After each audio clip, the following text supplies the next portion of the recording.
নমস্কার সবাইকে। তো আশা করছি সবাই সুস্থ আছো। আজকের আমরা একটা ছোট্ট একটা ভিডিও নিয়ে এসেছি, যেখানে আমরা কয়েকটা কনসেপ্ট আলোচনা করব।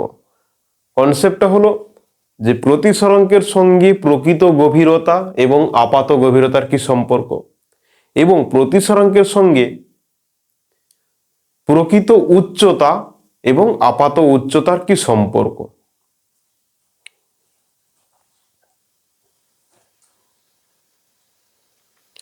তো প্রথম কন্ডিশন হচ্ছে, যদি বস্তু থাকে ঘন মাধ্যমে এবং যে পর্যবেক্ষণ করছে পর্যবেক্ষক যদি থাকে লঘু মাধ্যমে, তাহলে প্রতিসরাঙ্ক এবং গভীরতার মধ্যে সম্পর্কটা কি। প্রথম কন্ডিশন হলো বস্তু ঘন মাধ্যমে, ওকে, আর পর্যবেক্ষক লঘু মাধ্যমে থাকবে, লঘু মাধ্যমে। ঠিক আছে, তাহলে আমরা যে সমীকরণটা লিখি সেটা লিখি μ2 ডিভাইড বাই μ1 সমান প্রকৃত গভীরতা ডিভাইডেড বাই আপাত গভীরতা। প্রকৃত গভীরতা ডিভাইডেড বাই আপাত গভীরতা।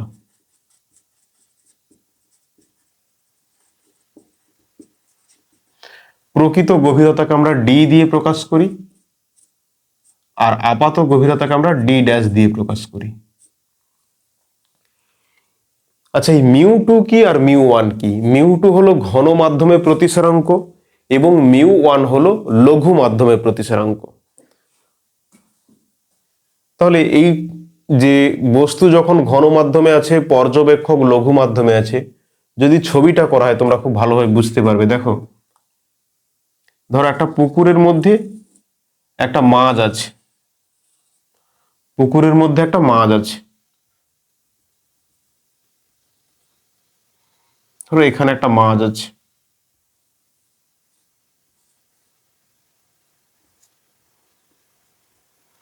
পুকুরের মধ্যে একটা মাছ আছে।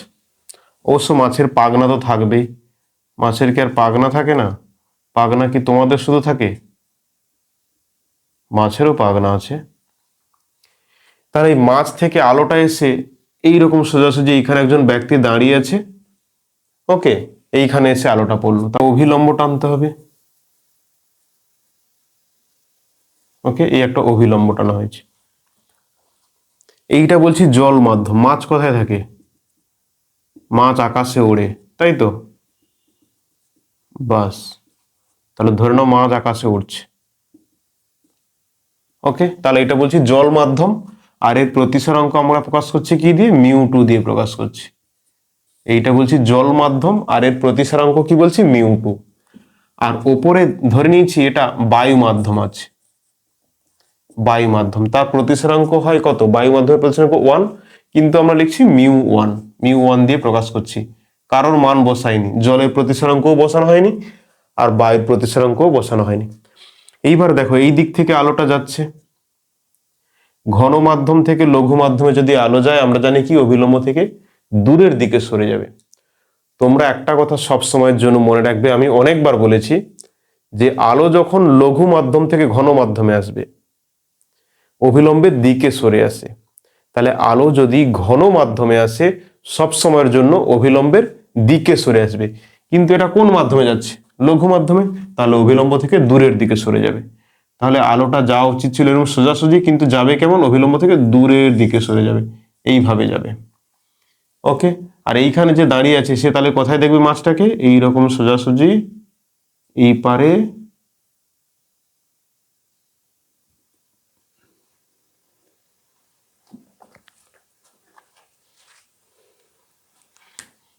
একে দেখবে কোথায়? এইরকম সোজাসুজি এই পারে এইরকম জায়গায় মাছটাকে দেখবে। ওকে,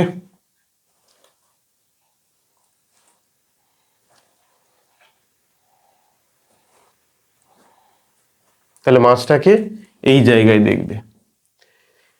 আমরা এই প্রকৃত গভীরতা মানে এই উপরিতল থেকে এই মাছ পর্যন্ত যে গভীরতা, তাকে ডি দিয়ে প্রকাশ করছি।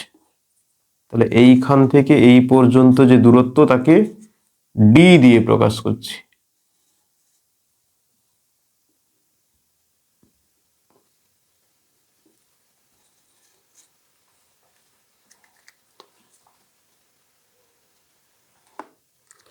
ডি দিয়ে প্রকাশ করছি।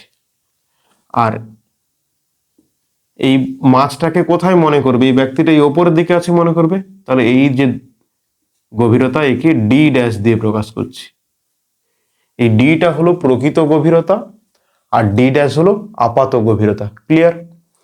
এইবার দেখো মাছটা থেকে আলোটা এই ব্যক্তির চোখে যাচ্ছে, এইখানে একজন ব্যক্তি দেখছে।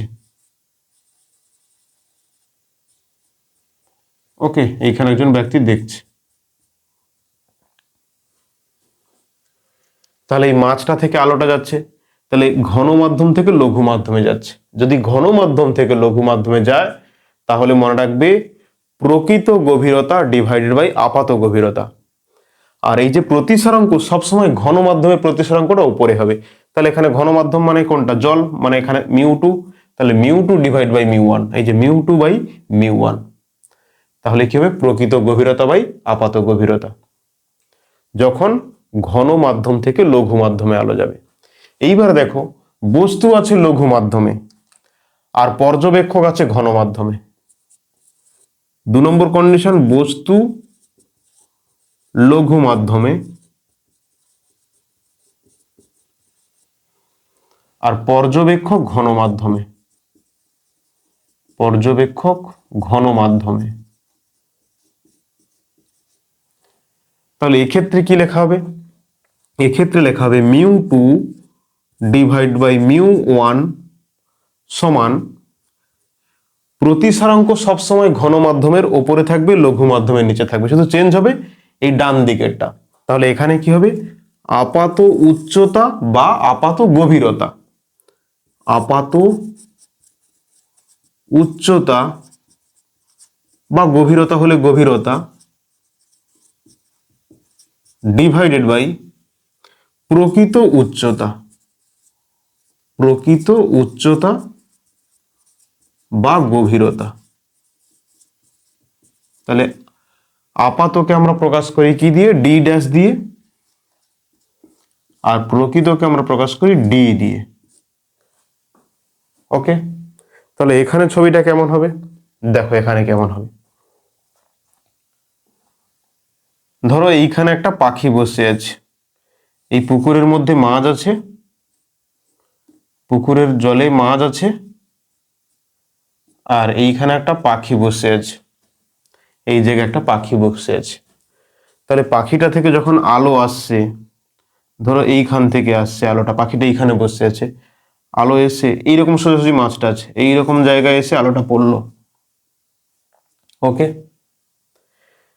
এটাকে বলছি বায়ু মাধ্যম আর এইটা তো জল মাধ্যম। এর প্রতিসরাঙ্ক হলো μ2 আর এর প্রতিসরাঙ্ক বলছি μ1।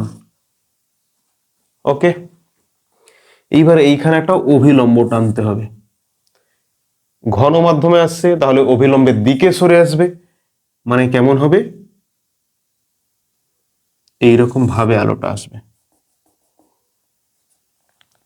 তাহলে এইখানে মাছটা কি দেখবে? মাছ কি দেখবে এইখানে?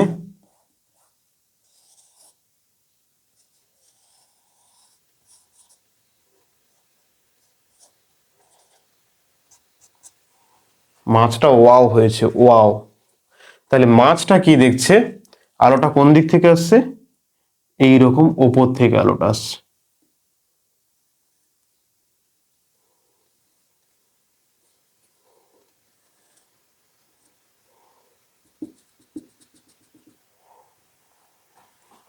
মাছটা ভালো হয়নি? চলো মাছটাকে আঁকছি ভালো করে।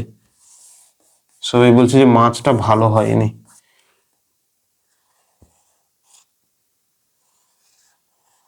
পমফ্রেট মাছ, পমফ্রেট মাছের ছবি আঁকা হয়েছে। ঠিক আছে, পমফ্রেট মাছের ছবি। তাহলে এই মাছটা কি দেখছে? আলোটা কোনখান থেকে আসছে?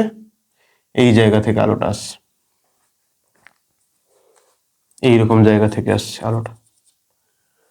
ওকে, তাহলে প্রকৃত উচ্চতা কোনটা? এইখান থেকে এই পর্যন্ত মাছটা দেখছে কি, মানে মাছটা দেখছে যে এই জায়গায় পাখিটা আছে, কিন্তু অ্যাকচুয়ালি পাখিটা কোথায় আছে, এরকম জায়গায় আছে, ডি উচ্চতায়, ডি উচ্চতায় আছে।